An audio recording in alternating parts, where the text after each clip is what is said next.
You know that movie with the bees? The one that made everyone laugh, then everyone cry, then everyone just remember it. It's like a sugar rush of nostalgia, and we're all still sipping on it. It's the one where the bees aren't just insects, they're philosophers, poets, and somehow the entire universe. And yet they're still stuck in a hive. It's like a dream that's too weird to be real. The whole thing is a roller coaster of emotions. One minute you're laughing at the bees' existential crisis. The next you're sobbing because they're just trying to find their way home. It's the kind of movie that sneaks up on you. You're just watching it for laughs, and suddenly you're weeping into your popcorn like you're 12 years old again. And yet, somehow, it's still weirdly comforting.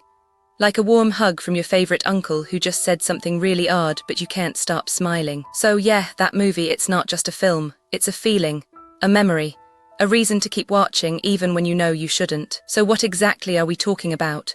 Well, it's not just a movie about bees, it's a movie about bees that somehow became a cultural phenomenon. It's like if Winnie the Pooh had a psychedelic dance party with a robot. It's got all the hallmarks of a classic, a quirky cast, a surprisingly heartfelt story, and a soundtrack that's stuck in your head for days. It's like a summer blockbuster but with more honey and less explosions. So we're not just looking at a movie, we're looking at a movement, a subculture, a shared experience that brought people together through the universal language of weird and wonder. And somehow, despite its quirks and its questionable plot, it stuck. It became a cult classic. Because sometimes the best stories are the ones that never make sense but you can't stop thinking about. So what are we diving into next? Well, we're going to take a closer look at the characters, the bees, the humans, and that one talking bee who's basically the heart of the movie. Let's go. You think you're immune to nostalgia? Well, Bee Movie has a way of sneaking into your brain like a pollen-covered bee, buzzing around in your memory until you're humming its theme song at the grocery store. It's not just a movie. It's a cultural time capsule, packed with 2005 internet humor, awkwardly sweet cameos, and a soundtrack that could make your childhood come back with a bee-stung sting. And hey, if you didn't care about bees before, now you're secretly curious about their whole hive mind, their pollination magic, and why they're so obsessed with honey. So even if you don't like bees, you love the idea of bees. And that, my friends, is the secret sauce of why Bee Movie became more than just a movie. It became a meme, a memory, and a weird little piece of pop culture that's here to stay. Okay, let's rewind to 2005, when a movie about bees was so weird, it made everyone laugh. You know, the one with the dancing, the pollen, and the giant robot. It was a big budget, big mess, and somehow it landed on the same level as a kid's movie. But that's exactly what made it special. Then it became a cult favorite, the kind of movie that only people who watched it in theaters would ever really get. It's like a weird, sweet summer day in a box. Now, 18 years later, it's still making people laugh, and it's not even the bees.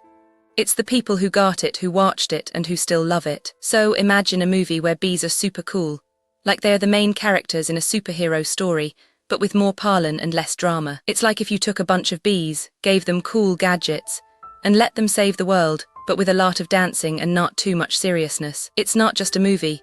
It's a celebration of beeness, like they're saying, hey, we're important, and we're kinda awesome, and we like to party. So in short, the movie is like a bee version of a superhero movie, but with more fun, less explosions, and way more bees. And that's why it became a cult classic, because it's just so beautifully weird, and that's what we love about it. So here's the thing, folks, it's not just a movie about bees.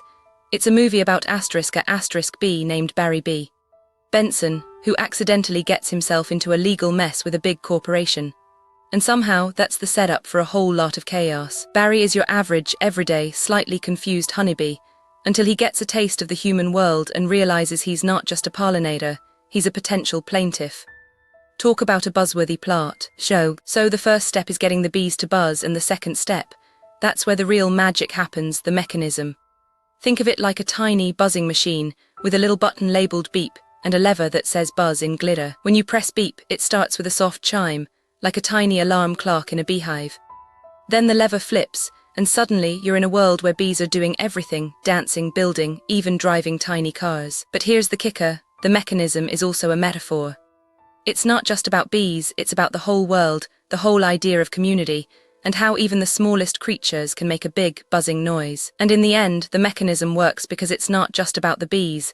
It's about the audience, the viewers, the people who watched it, and who still think it's the best thing ever made. So here's the twist. Bee Movie isn't just a comedy about bees, it's a clever mirror to our own lives. It's like a bee version of a human drama, but with more pollen and less drama. The bees are actually the protagonists, but they are not perfect.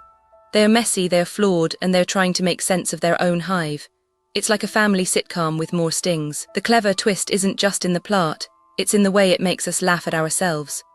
You're not just watching a bee movie, you're watching a reflection of your own life, just with more bees. It's a classic case of using a simple premise to tell a complex story.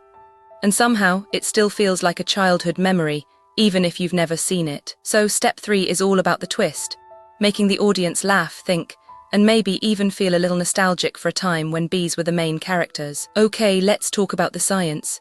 Not the kind you get in a lab, but the kind that hums in the background of every honeybee dance. Like, they're not just buzzing, they're actually telling stories through their wiggles. These bees are using the waggle dance to communicate where the nectar is. It's like a secret code, a language of movement and vibration, all written in pollen. And if you think about it, that's pretty cool. These little guys are doing complex math, figuring out distances and directions just by moving their bodies in a specific pattern. But here's the kicker. The waggle dance is so precise that scientists can actually predict where the nectar is based on how long the bee waggles and in which direction it goes. So yeah, the bees in Bee Movie aren't just flapping their wings, they're actually doing real science, just in a more animated way. So here's the thing, Bee Movie is like a poorly baked soufflé. It's supposed to be light and airy, but somehow ends up with a crust so thick, you're not sure if it's supposed to be eaten or used as a doorstop. It's not that it's bad, it's just that it's so full of weirdness. You're left wondering if the recipe was written by a toddler who also owns a beekeeping business. Bee Movie is like a kid's science fair project, full of enthusiasm, a few questionable ideas, and a lot of glitter that doesn't actually do anything. It's not perfect, but it's so earnest, so full of heart, you can't help but love it, even if it's also a bit like a dancing bear in a traffic jam. Bee Movie is the kind of movie that's not for everyone, but if you're into weird, earnest, and occasionally glorious nonsense, you're going to be a fan for life. You know that part where the bees start to sing I'm a bee, I'm a bee, I'm a bee, I'm a bee in the middle of the forest? It's like a Disney sing-along, but with more pollen and less plot. It's not just a song, it's a full-on musical number that somehow managed to make me feel like I was 8 years old again, stuck in a classroom with a teacher who loved musicals. And yet, it's real. The song was written by the same guys who made the movie, and it's been covered by every YouTube personality who thinks they're a child again. So yeah, it's weird, it's campy, it's a little too much. But that's exactly why it works, it's so unapologetically itself. And that's the secret of the Bee Movie, it's not just a movie. It's a vibe, a feeling, a little slice of nostalgia that's stuck with us forever. Myth number 1, Bee Movie is a boring, lazy, corporate cash grab. Nope, that's not the case at all. This movie is a wild ride with a heart, and it's got more personality than a hive of bees in a sunny meadow. The story is full of twists, turns, and a whole lot of humor, not to mention a sweet, heartfelt message about family, friendship, and chasing your dreams. You don't need to be a bee to feel that. Plus, the voice acting is iconic. You can't help but laugh at the way they play with the material. It's like a Saturday morning cartoon for adults, and we're all better for it. So yeah, the idea that Bee Movie is a boring corporate cash grab, that's a myth. This movie is a cult classic for a reason. It's bold, it's weird, and it's totally unforgettable. So myth number 2 is that Bee Movie is a cult classic because it's somehow deeply profound. But no, it's not. It's a goofy, sugar-coated sugar rush of a film that's more about the joy of being a bee than anything existential. You don't watch Bee Movie to think about the meaning of life. You watch it to feel like a little kid again, giggling at the idea of a bee with a tiny human-sized hat and a tiny human-sized personality. Bee Movie doesn't have a message, it has a snack, it has a beat, it has a bee who wants to be a bee, and that's the whole point. So if you thought Bee Movie was a deep, philosophical masterpiece, you were probably just thinking about the hive snack. Again, which is fine. Just don't try to act like it's a classic of existential cinema. You know that one time you saw a bee in the grocery store, and it just stood there like it was judging your cereal choice? That's Bee Movie. It's like a tiny, buzzing moral compass in your everyday life. And then there's that time you accidentally said I'm not a bee in the middle of a conversation. Yep, that's Bee Movie too. It's like a little meme hiding in your mouth, waiting to pop out. Even your favorite snack, like a bag of chips, has a tiny bee on it. You never notice it, but it's always there. That's Bee Movie, it's in your snack, your snacks, your snack time. And if you ever find yourself in a situation where you're the only one who gets the joke about bees and cars, that's Bee Movie. It's hiding in your laughter, your quirks, your little inside jokes. So next time you're at the store or in a conversation or just eating chips, remember, B-movie is in your life. It's not just a movie, it's a vibe, a tiny buzzing vibe. I once tried to explain B-movie to a group of friends, and it turned into a full-blown debate about the meaning of life. One guy took it so seriously, he started quoting the script like it was scripture. It was like a midnight movie cult, but with more bees and less drama. We ended up arguing about whether the bees were trying to save the world or just being weird. It was a moment of pure, unfiltered weirdness. We didn't just watch B-movie, we lived it. And somehow we all still remember it like it was a secret mission. In the end, we left that night with more questions than answers, and a deep, unshakable love for the only movie that ever made a hive feel like home. So here's the thing, B-movie didn't just become a cult classic, it became a record-breaking, cranked to 11 extreme. It's like the bees got a hold of the box office and said, we're not done yet. It broke the internet, not in a viral way, but in a this movie is so weird it's impossible to forget way. It's like a bee wearing a top hat and a tutu, and the whole world is laughing. It's like the bees took the internet and said, we're not just here for honey. We're here for culture, for comedy, for a little bit of chaos and a lot of laughs. B-movie didn't just break records, it broke the mold. It's a cult classic in the truest sense, something so bizarre, so bold, that it became a symbol of the weirdness that makes us feel seen. So if you've ever felt like you're a bee in a world that's a little too human, you're not alone. B-movie's legacy is that it gave us a little bit of that weird, wonderful, bee-like freedom. The hive is under siege and no one's laughing. The bees are panicking, the queen is screaming, and the whole thing is spinning out of control like a broken merry-go-round. Bumblebee tries to rally the troops, but everyone's too busy fleeing. The hive is on fire, the honey is spilling everywhere, and it's honestly the worst party ever. The queen finally loses it.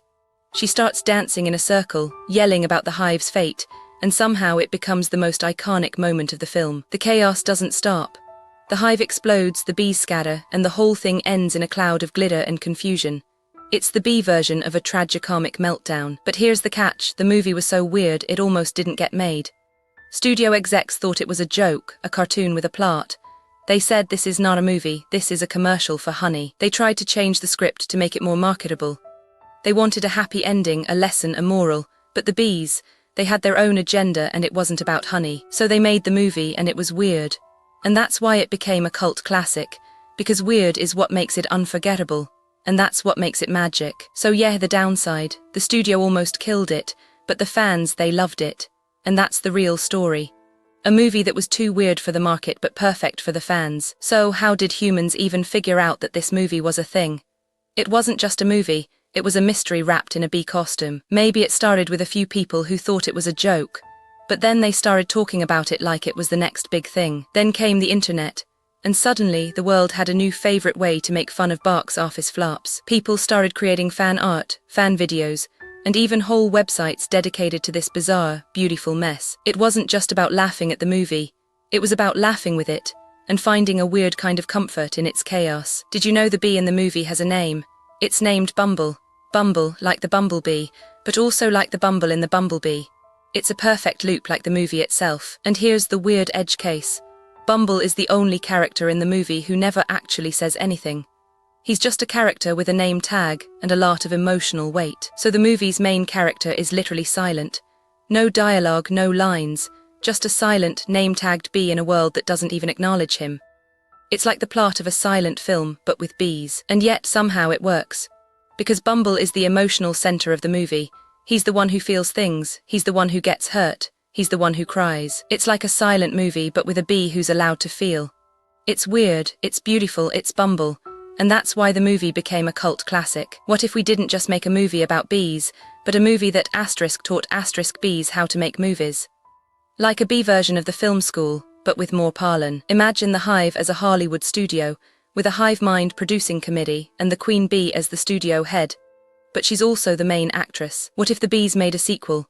Like B-movie 2. The hive has landed but now the bees have taken over the entire planet and we're just background extras. Or what if the bees made a real movie, like a documentary, and we were all just extras in their history book, written in honey? Maybe the real cult classic isn't the movie. It's the idea that we could imagine a world where bees are the ones running the show, and we're just the parlin. So yeah, the next time you watch B-movie ask yourself, What if we abused this on purpose? What if the bees were never supposed to be just bees? If you think bee movie is weird, imagine trying to explain it to a kid who's never seen a bee. They'd ask, wait, are they really bees? Or are they just bees with a sense of humor? It's like if you took a childhood memory, messed with the timeline, and added a soundtrack from a 1980s video game.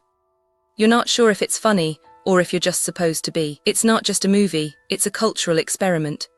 Like if someone tried to make a documentary about bees, but then added a plot, and then added a plot, and then added a plot. It's like the internet meets a childhood dream, but with more honey and less logic. And somehow, that's exactly what we all needed. Before you go, if you enjoyed this, please give it a like and subscribe so you don't miss the next one. And tell us in the comments what you'd like us to make next. We read every single one. Thank you so much for watching. Comment this emoji if you made it to the end.